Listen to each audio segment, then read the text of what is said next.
La crisis sanitaria global ha develado una vez más las inequidades sociales presentes en nuestra sociedad regida por un sistema económico neoliberal. La desigualdad económica y la falta de cobertura a las necesidades básicas nos obligan a pensar en modelos de subsistencia económica más justas, humanas y sustentables.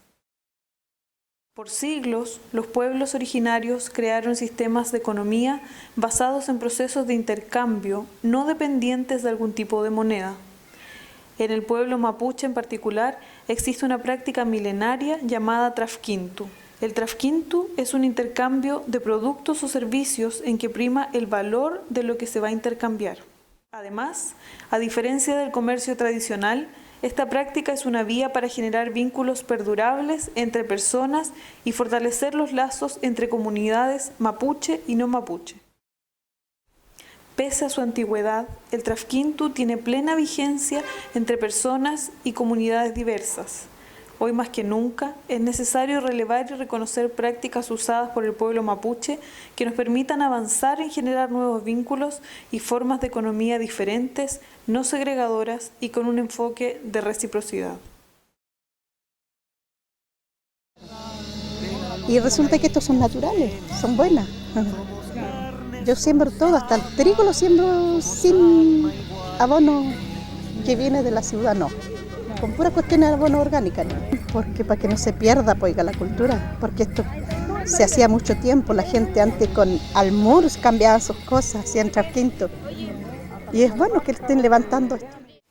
Desde tiempos muy remotos, los mapuche practicaron como modelo de subsistencia el trafquintu, entre familiares, amigos, comunidades y territorios. Esto lleva a la interacción local en forma de lofche hasta la relación global en Wallmapu. Diversos son los relatos que describen las características de esta actividad. Isaac Nahuelpan, autoridad tradicional de las comunidades de Mewin, comenta que la gente de Puyinque llegaba a mediodía a la caleta y venían con variados productos para su trafquintu que iban desde aperos de caballo, semillas y hasta animales menores como ovejas y corderos. El pentucún era el momento del encuentro. El pentucún es el saludo y ocurría cuando los respectivos loncos de las comunidades llegaban a realizar el trafquintu. Luego del saludo, el yeyipún consiste en el ritual que da inicio a esta actividad.